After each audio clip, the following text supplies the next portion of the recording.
warahmatullahi wabarakatuh. Selamat pagi anak-anak. Bagaimana kabarnya pagi ini? Sehat semua ya? Alhamdulillah.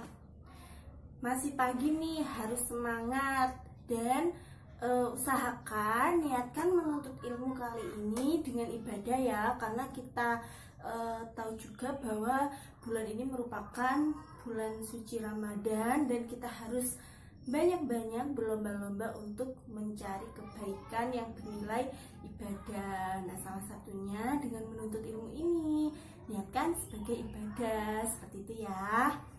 Oke, baik. Sebelum memulai pembelajaran, alangkah baiknya kita awali dengan berdoa. Marilah kita berdoa sesuai agama dan keyakinan masing-masing. Berdoa dipersilahkan.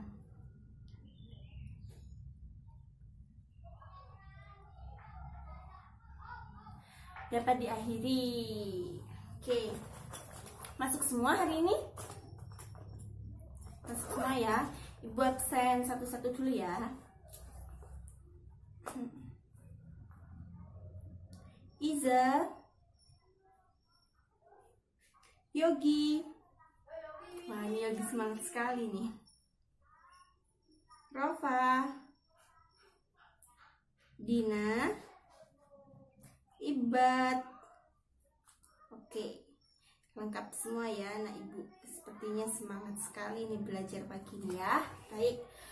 Oke, minggu lalu ibu sudah memberikan praktikum mandiri untuk kelompok ya, dan di sana juga ada diskusinya. Nah, terkait praktikum mandiri tersebut tentang sistem sirkulasi, apakah ada kendala? Jika ada kendala, bisa ditanyakan. Sekarang mungkin ada kesulitan dalam melakukan praktikumnya. Ada? Oh, sudah melakukan praktikum semua? Wah, rajin sekali anak ibu. Jadi tidak ada kendala ya? Iya, karena juga di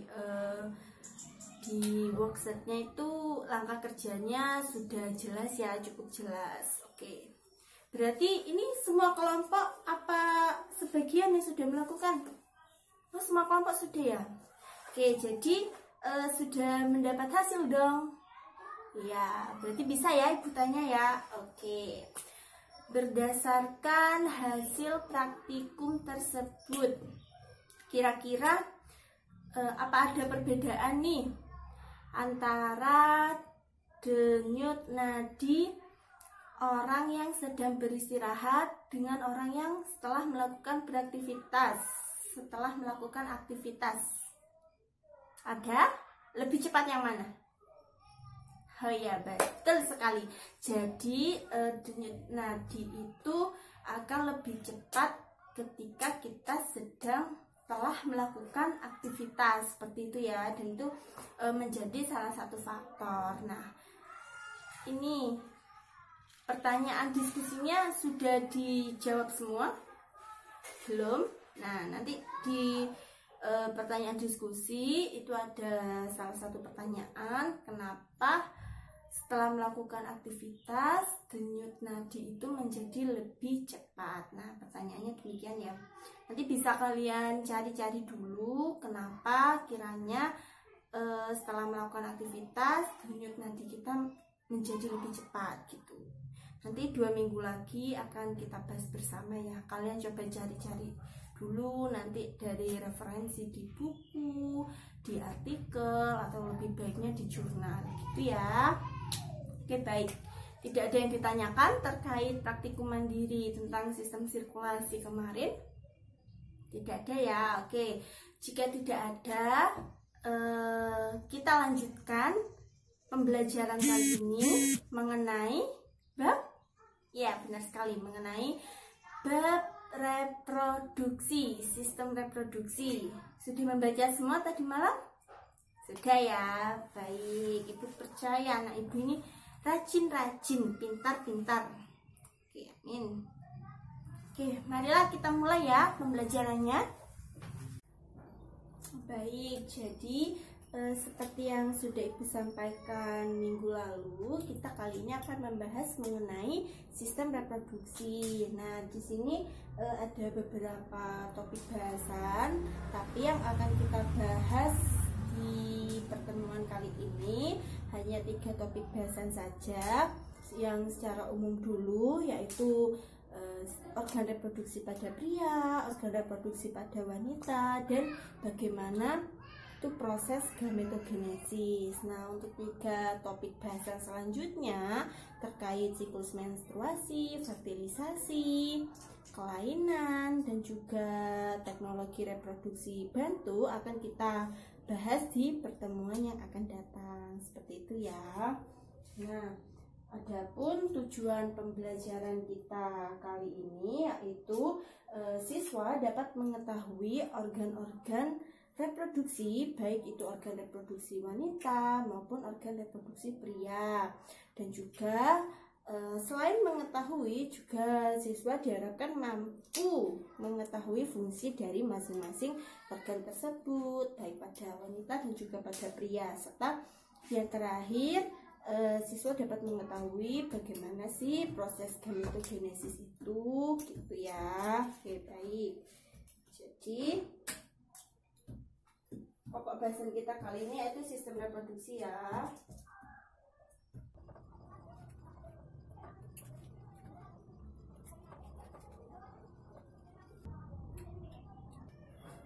Oke, baik. Selanjutnya ini Ibu mempunyai sebuah gambar. Nah, bisa kalian analisis. Ibu kasih waktu 2 menit. Jadi kira-kira makna dari gambar ini itu apa sih apabila dikaitkan dengan topik bahasan yang akan kita bahas pada pagi kali ini gitu. Jadi silakan kalian analisis dulu makna dari gambar ini apa sembari Ibu menulis ya.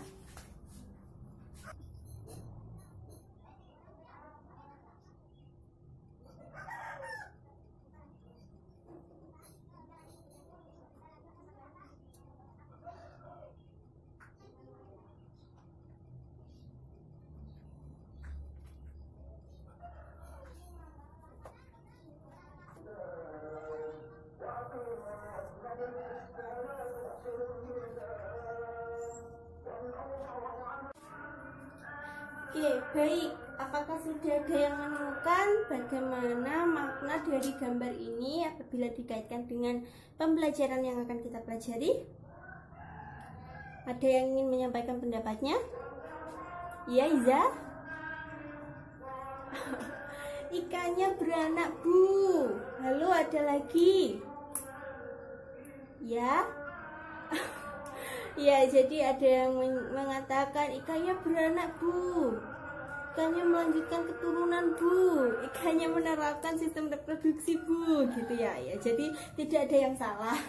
Tidak ada yang salah, jadi benar. Nah, dengan bisanya menganalisis gambar tersebut tentunya juga bisa dong menjawab pertanyaan dari Ibu. Jadi, apa sih itu sebenarnya sistem reproduksi? Tadi kan dikatakan ikannya menerapkan sistem reproduksi, Bu, gitu. Nah, apa sih sistem reproduksi itu sendiri, gitu kan? Dan mengapa seseorang melakukan kegiatan reproduksi ini, gitu. Nah, ada yang bisa menjawab lagi? Ya, Iza?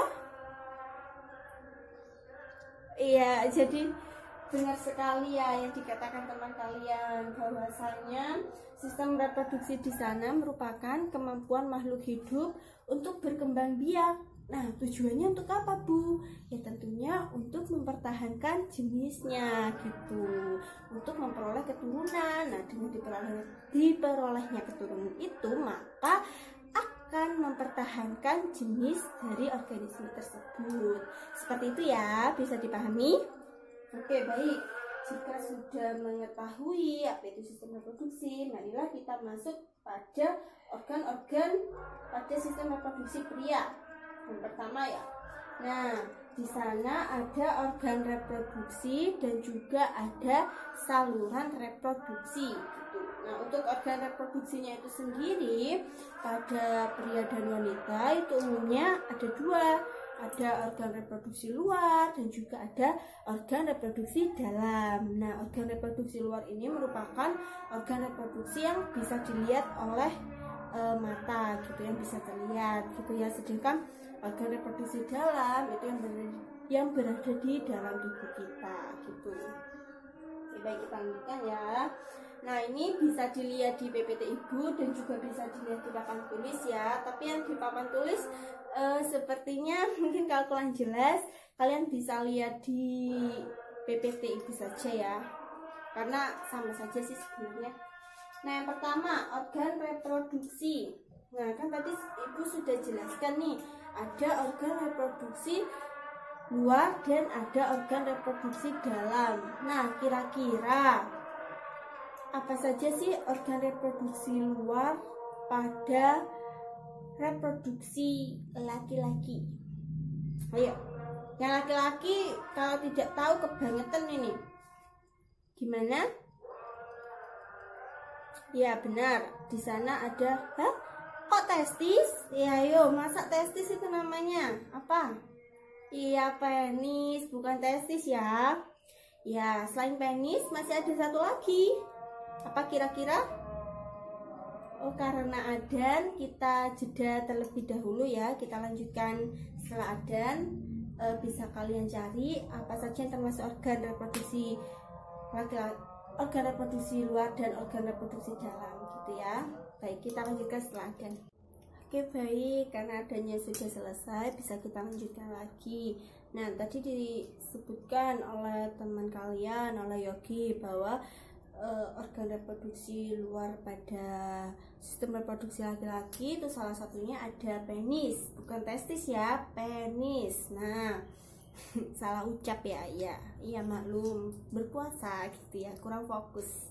Nah, selain penis di sana juga ada lagi sebenarnya apa? Iya, Iza? Iya, benar sekali. Jadi di sana ada skrotum. Nah, bisa dilihat di sini ya. Ini ada penis dan ada skrotum. Nah, penis di sini berfungsi sebagai saluran kopulasi. Jadi saluran pengeluaran yang nantinya kan sperma akan dikeluarkan dari alat kelamin jantan ini atau dari si pria menuju ke alat kelamin si wanita gitu kan. Ini merupakan penisnya ya. Ini penis. Nih. Nah, selain penis, di sana tadi disebutkan juga ada skrotum. Nah, sebenarnya skrotum ini jumlahnya itu ada satu pasang. Nah, di sini kan terlihatnya satu. Nah, sebenarnya ada dua. Ini skrotum ya. Nah, itu ada satu pasang. Nah, skrotum di sini fungsinya untuk apa, Bu? Jadi, skrotum di sini fungsinya untuk menjaga suhu dari apa? Apa yang ada di dalam skrotum ini?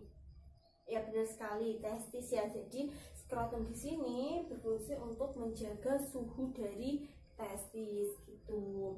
Nah, di skrotum ini kan ini ya, di bagian tengahnya itu seperti ada sekat gitu kan. Nah itu merupakan otot. Nah, jadi di skrotum ini terdapat otot yang dinamakan dengan otot dartos gitu. Jadi di sini ada otot ya, namanya otot dartos. Nah, otot dartos di sini fungsinya untuk apa, Bu? Gitu. Jadi fungsinya itu untuk menggerakkan skrotum. Jadi skrotum itu bisa mengembang dan juga bisa mengkerut. Nah, mengembang dan mengkerutnya ini karena adanya otot tersebut. Jadi dipengaruhi oleh kerja otot tersebut, gitu ya. Bisa dipahami? Ya, baik. Nah, setelah itu ada organ reproduksi dalam. Nah, yang termasuk organ reproduksi dalam itu apa saja? Nah, jadi yang termasuk organ reproduksi dalam itu di sini nih ada di dalam skrotum ya, itu ada testis. Nah, ada yang tahu enggak nih? Apa sih fungsi dari testis? Ya, benar sekali. Fungsi dari testis itu merupakan tempat penghasil sperma gitu. Nah, selain testis ada lagi nih salah satu organ reproduksi, alat organ reproduksi dalam pada pria. Apa? Oh iya, ya, Dina, nggak apa-apa, jangan takut salah. Ya, tubulus seminiferus, benar sekali. Nah, kira-kira apa nih Dina fungsi dari tubulus seminiferus?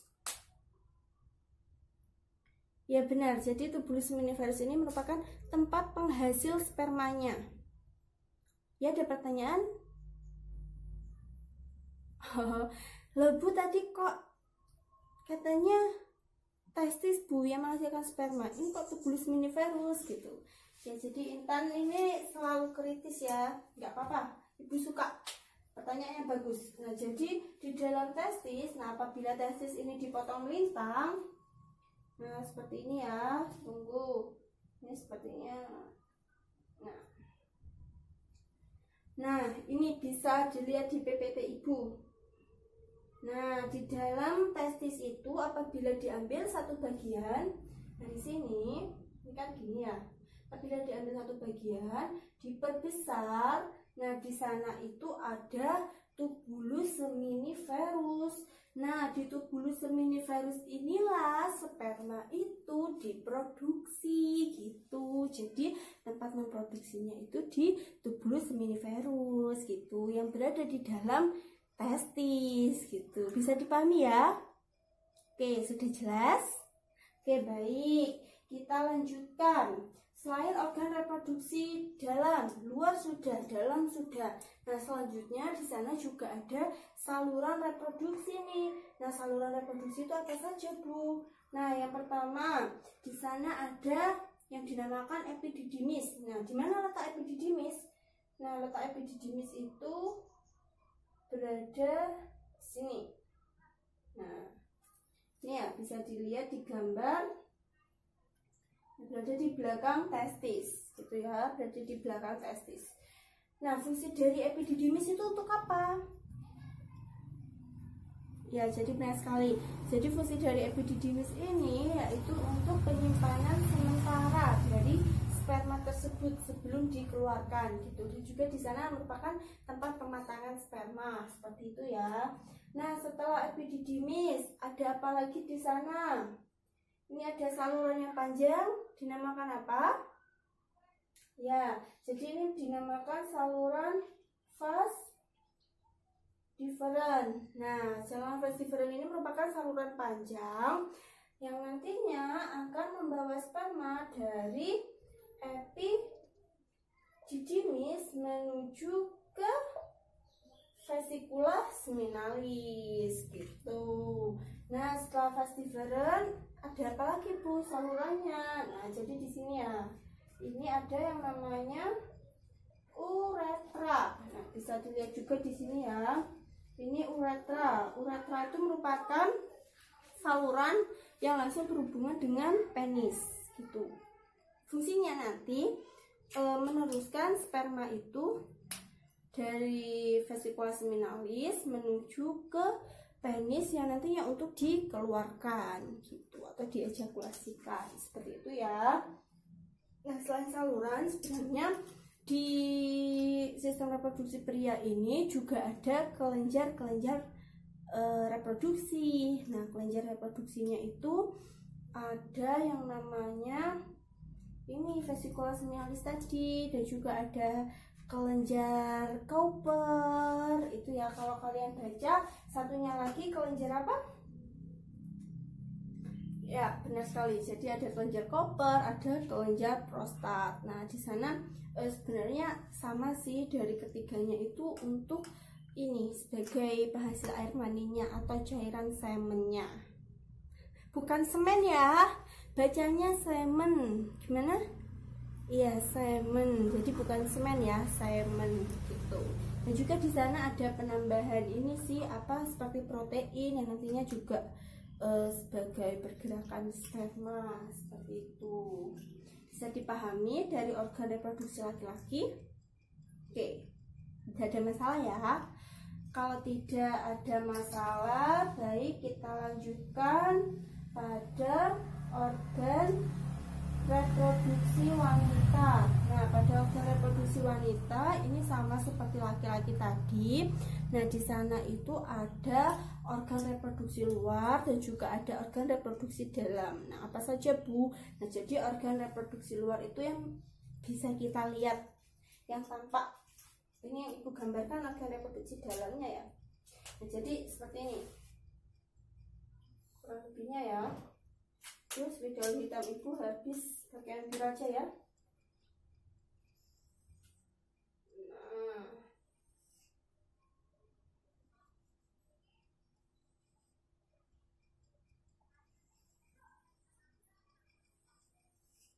Nah, ini ada yang dinamakan dengan vulva. Vulva itu merupakan celah gitu ya. Dan di sini ada lubang vagina. Ini lubang vagina. Nah, selanjutnya di sana itu juga ada ini labia. Yang kecil dinamakan labia apa? Ya, labia minor. Nah, yang besar dinamakan, ya benar sekali. Jadi yang besar ini labia mayor, yang kecil ini labia minor. Itu kan ada dua gitu ya. Nah, pertemuannya ini ada di atas. Ini dinamakan klitoris. Seperti itu ya. Itu untuk organ reproduksi luar dari wanita. Selanjutnya kita masuk pada organ reproduksi dalamnya. Di sana ada apa saja, Bu? Gitu. Kita mulai dari bawah ya. Nah, tadi kan ini ada lubang vagina nih. Nah, lalu ke dalam di sini ada vagina. Nah, fungsi vagina itu sendiri yaitu sebagai saluran penghubung antara organ reproduksi luar dan organ reproduksi dalam. Nah, setelah vagina, di sini ada serviks. Nah, serviks itu apa, Bu? Serviks itu merupakan bagian ujung dari bagian bawah dari rahim, gitu ya, yang berhubungan dengan vagina. Tuh. Nah, setelah itu di sini ada yang dinamakan uterus. Nah, uterus fungsinya untuk apa? Ada yang tahu? Ya, benar. Untuk perkembangan zigot ketika nantinya terjadi pembuahan, gitu ya, benar sekali. Jadi sebenarnya di uterus di sana ada 3 lapisan ini anak-anak. Jadi yang pertama itu ada lapisan perimetrium, myometrium, dan endometrium, seperti itu. Nah, perimetrium ini merupakan lapisan yang paling luar. Ya, Ibu tulisan ya. Perimetrium. Terus di lapisan keduanya ada myometrium. Lalu lapisan yang paling dalam itu ada endometrium. Nah, yang berfungsi untuk penempelan zigot itu pada lapisan yang endometrium. Nah, ketika zigotnya nanti nih sudah menempel di bagian endometrium, nantinya akan berkembang. Nah, berkembangnya di mana? Di uterus atau rahim tersebut. Seperti itu ya. Nah, oke, baik. Setelah uterus ada apa lagi di sana? Ada tuba falopi. Ada tuba falopi atau dinamakan juga dengan oviduct gitu ya, oviduct. Nah, fungsi dari tuba falopi itu sendiri untuk apa, Bu? Jadi tuba falopi itu berfungsi tempat pertemuan sel ovum dengan sel sperma gitu. Nah, selanjutnya di sini ada yang dinamakan infundibulum. Nah, infundibulum ini bagian ujung dari tuba Fallopi yang bentuknya agak membesar. Tuh, nah ini bisa dilihat ya. Ini cuman di sini keterangannya kurang begitu lengkap ya. Jadi nggak apa-apa ibu tambah sendiri. Nah, ini di bagian yang agak cembung, agak besar itu dinamakan dengan infundibulum. Nah, setelah itu ini juga sebenarnya ada seperti ini, ada seperti umbai-umbainya gitu. Nah, itu merupakan sebenarnya itu silia atau rambut-rambut halus gitu. Nah, fungsi infundibulum tadi itu fungsinya untuk apa, Bu? Jadi fungsi dari infundibulum itu berfungsi untuk menampung oosit gitu. Nah, fungsi dari umbai ini berfungsi untuk menangkap oosit. Nah, di sini kan ada yang namanya ovarium.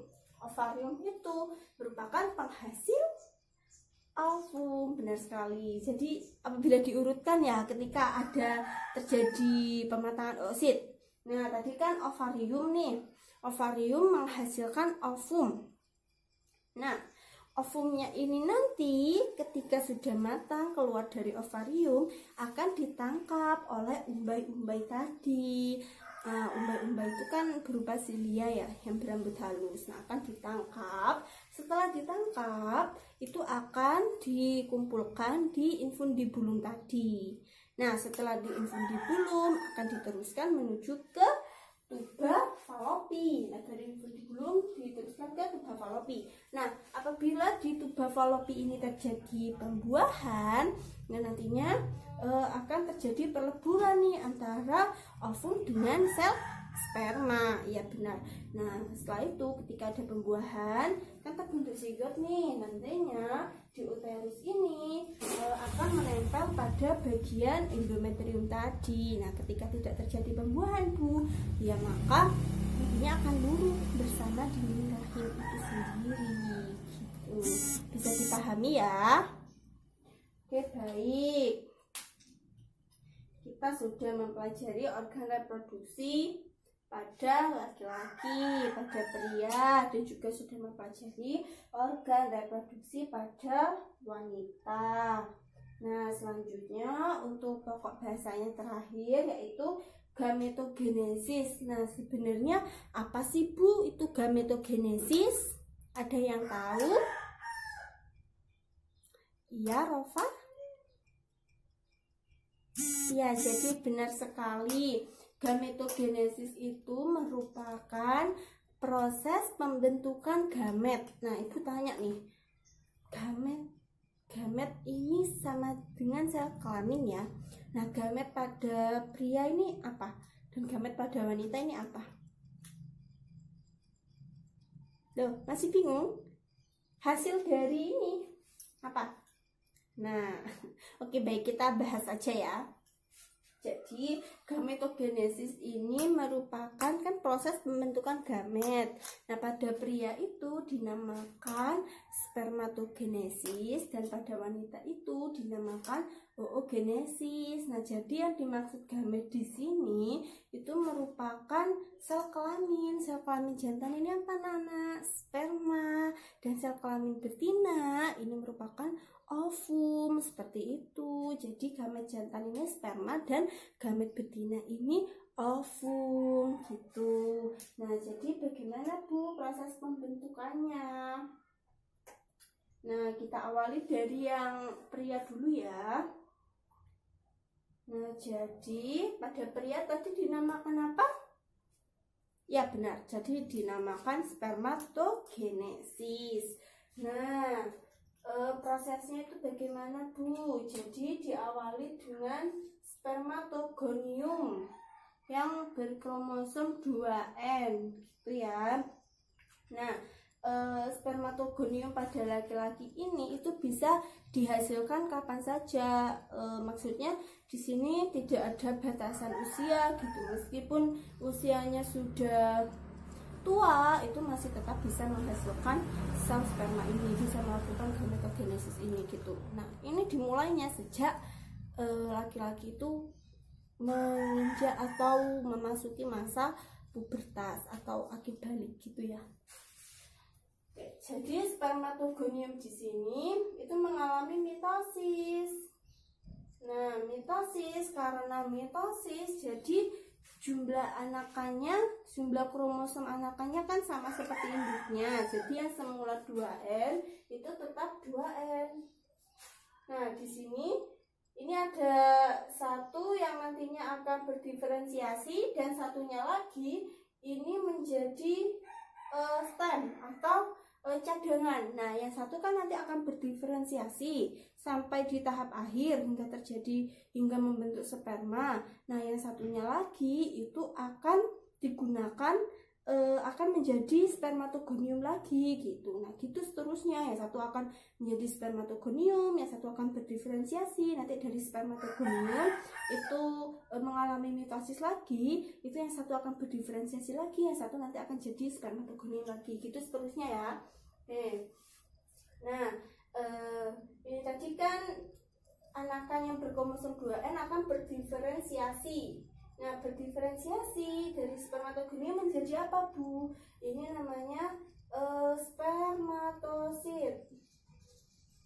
Spermatosit primer.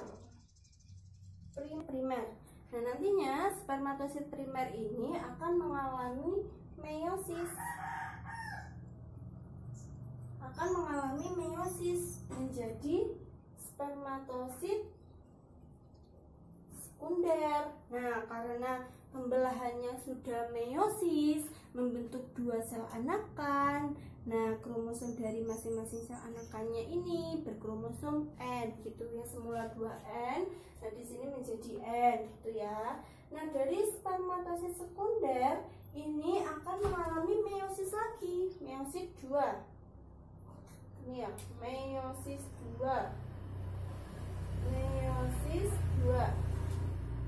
Nah, meiosis 2 membentuk apa? Ini dinamakan dengan spermatid. Nah, tadi dari yang semula 2, masing-masingnya ini kan membelah lagi. Semula 2, masing-masingnya membelah lagi 2 kan menjadi 4 sel anakan yang berkromosom N gitu. Nah, 4 anakan ini dinamakan spermatid. Nah, dari spermatid ini nantinya akan ada proses lagi yang dinamakan spermiogenesis. Nah, atau proses pembentukan sperma. Nah, jadi tadi dari 4 sel anakan itu masing-masingnya ini nantinya akan menjadi 1 sel sperma.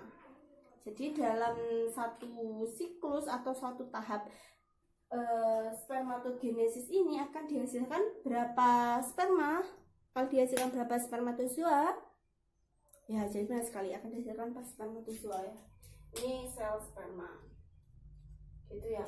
Nah, untuk sel sperma sendiri nih, sel sperma itu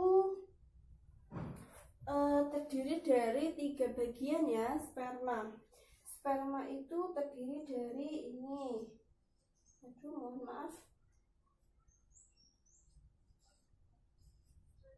Nah, ini ada bagian kepala, lalu ada bagian leher, dan juga ada bagian ekor. Nah, kira-kira fungsinya untuk apa? Gitu.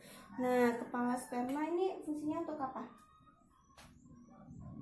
Ya, tentunya untuk menembus dinding ovum lah, Bu, gitu kan.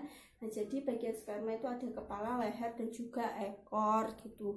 Nah, di bagian leher itu biasanya itu untuk menyimpan energi seperti protein-protein gitu. Nah, di bagian ekor itu berfungsi sebagai motilitas atau membantu sperma itu berjalan gitu kan. Nah, sebenarnya ini nanti akan lebih banyak dijelaskan minggu depan ketika kita membahas fertilisasi gitu atau pembuahan gitu ya. Kita akan lebih bahas secara mendalam, kita akan lebih kupas bagaimana struktur dari sperma, bagaimana pergerakannya dan perjalanannya menuju ke ovum gitu. Nah, jadi untuk awalan aja ya, Nah, jadi di sperma ini banyak loh kelainan-kelainan. Nanti minggu depan Ibu sampaikan, berikan gambarnya ya. Jadi di sana itu ada yang ekornya ini pendek, karena di sini kan disebutkan ini ekor sperma. Itu kan tidak terlalu pendek juga ya. Dan di kelainannya itu juga ada yang ekornya bercabang gitu. Nah, itu juga akan berpengaruh nantinya. Kemungkinan tidak akan dapat membuahi gitu. Makanya oleh karena itu yang laki-laki ini harus berhati-hati, harus benar-benar menjaga ya, jangan jangan terlalu lama atau terlalu sering menggunakan celana yang ketat atau celana jeans, itu tidak baik. Sebaiknya di rumah itu memakai celana yang longgar-longgar sajalah gitu, jangan memakai jeans yang terlalu ketat, karena itu juga akan mempengaruhi kualitas dari spermanya, ini akan mempengaruhi proses produksi dari spermanya itu, seperti itu ya. Oke, baik, bisa dipahami dari proses spermatogenesis? Bisa? Tidak ada pertanyaan? Oke, kalau tidak ada kita lanjutkan ke proses oogenesis. Nah, bedanya tadi di spermatogenesis itu mulanya kan spermatogonium. Di oogenesis ini dimulai dengan oogonium yang sama, itu sel anakannya mengandung kromosom 2M. Nah, bedanya dengan yang spermatogenesis, kalau spermatogenesis tadi kan Ibu sampaikan tidak ada batasan waktunya, jadi sampai tua pun itu masih bisa gitu kan. Nah, kalau di wanita itu tidak, karena di wanita ini nantinya ada masa-masa menopause. Nah, oleh karena itu, kenapa proses oogenesis pada wanita ini tidak dapat berlangsung sampai wanita itu tua nanti gitu, tidak. Jadi dibatasi dengan terjadinya menopause gitu ya. Itu bedanya. Nah, bagaimana prosesnya Bu? Jadi oogonium ini nantinya akan mengalami mitosis menjadi oosit primer.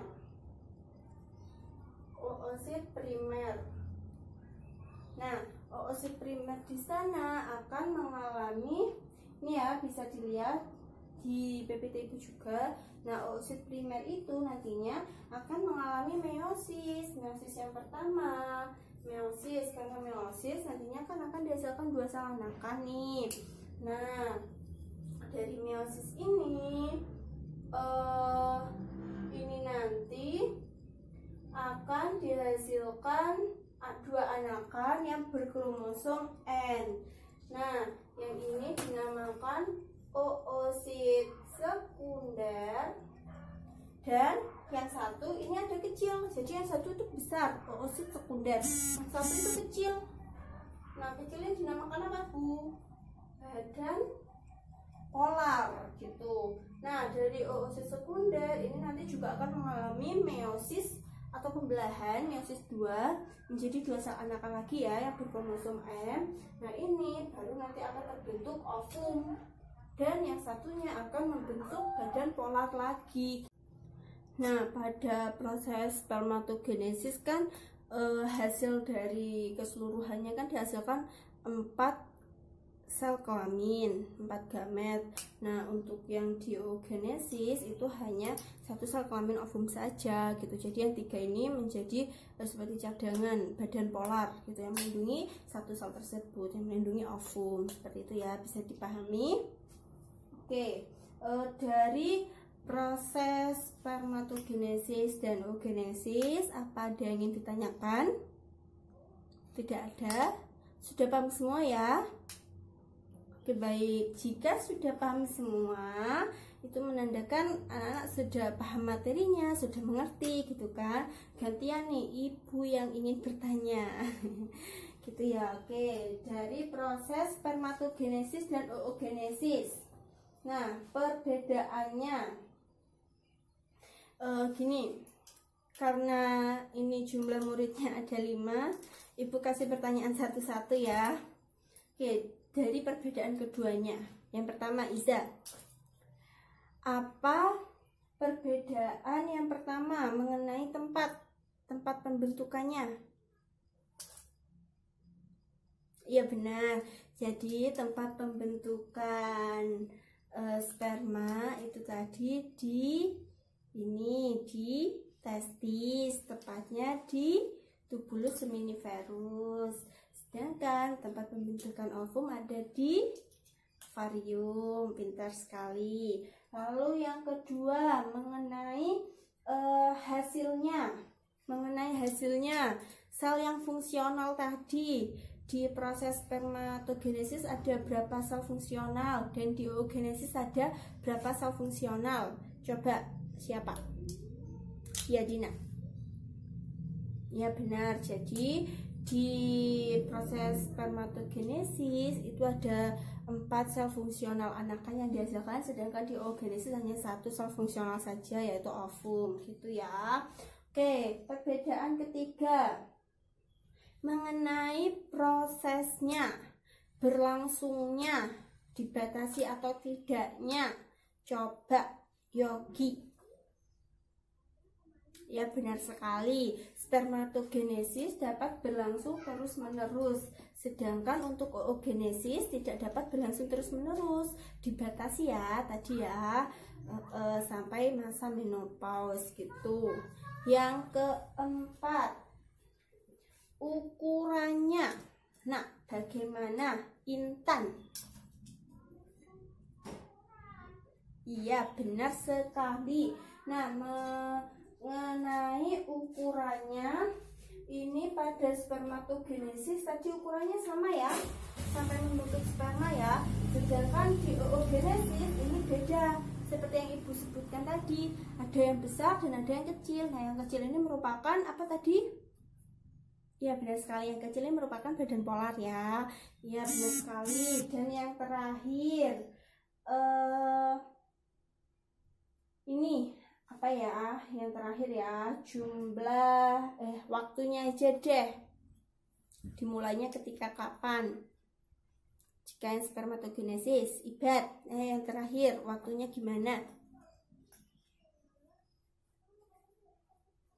Ya Ibu sempurnakan ya. Jadi untuk waktunya, untuk proses spermatogenesis itu dimulai sejak laki-laki itu menginjak atau memasuki masa pubertas atau balik. Nah, untuk yang wanita itu sebenarnya untuk penghasil oogoniumnya itu sudah ada sejak ini ya, pasca lahir gitu. Tapi nanti diteruskan ketika mulai pubertas sampai masa menopause tadi. Seperti itu ya. Sepertinya anak-anak Ibu sudah paham semua. Baik, dari sebelum Ibu menutup, apa ada pertanyaan lagi? Tidak ada.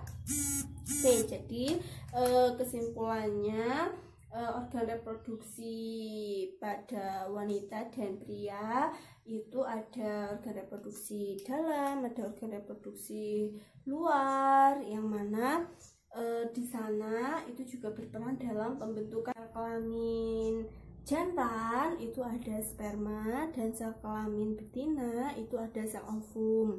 Dan pembentukan sel kelamin itu sendiri dinamakan proses gametogenesis, dan gametogenesis pada jantan itu dinamakan spermatogenesis, dan gametogenesis pada betina itu dinamakan oogenesis. Nah, pada jantan itu dihasilkan satu tahap atau satu siklus spermatogenesis. Pada jantan itu dihasilkan 4 sel anakan fungsional, yaitu sperma, sedangkan pada oogenesis di akhirnya satu siklusnya itu dihasilkan satu anakan fungsional, yaitu ovum. Selebihnya merupakan badan polar gitu ya. Mungkin jika tidak ada pertanyaan kita cukupkan ya. Minggu depan jangan lupa dipelajari mengenai topik bahasan. Yang pertama ada siklus menstruasi, lalu ada proses infertilitas atau pembuahan, dan di sana juga akan dibahas mengenai proses kehamilan juga. Lalu yang ketiga ada gangguan atau kelainan dari sistem reproduksi baik pada pria maupun pada wanita. Dan yang terakhir nanti Ibu juga ingin menyampaikan mengenai teknologi yang digunakan dalam sistem reproduksi ini gitu. Nanti ini untuk membantu dari kelainan-kelainan yang ada seperti itu ya. Jadi nanti minggu depan ibu akan berikan contoh-contohnya. Jangan lupa kalian juga membaca kira-kira apa saja teknologi yang digunakan gitu kan. Jangan lupa dipelajari lah gitu ya. Oke, baik. Jika tidak ada bisa ibu cukupkan ya. Ya, jadi sebelum mengakhiri pembelajaran kali ini, ya ini ibu berpesan ya, jangan lupa setiap akhir pembelajaran itu hendaknya kita itu selalu bersyukur dengan ilmu baru yang kita peroleh. Jadikan ilmu baru itu meningkatkan rasa syukur kita, seperti wah ya Allah, ternyata seperti ini yang ada di dalam tubuh kita gitu kan. Ya, semoga dengan ini menambah rasa syukur kita gitu ya. Baik, sebelum mengakhiri pembelajaran ini, marilah kita tutup atau kita akhiri dengan berdoa.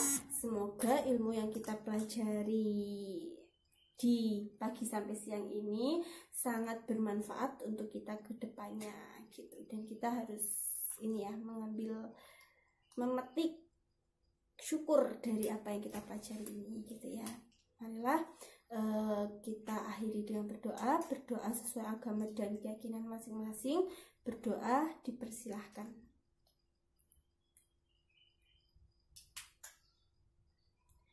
Dapat diakhiri. Sekian pembelajaran dari ibu, kurang lebihnya ibu mohon maaf. Wabillahi taufiq wal hidayah. Assalamualaikum warahmatullahi wabarakatuh. Sukses terus puasanya, semangat ya sampai akhir.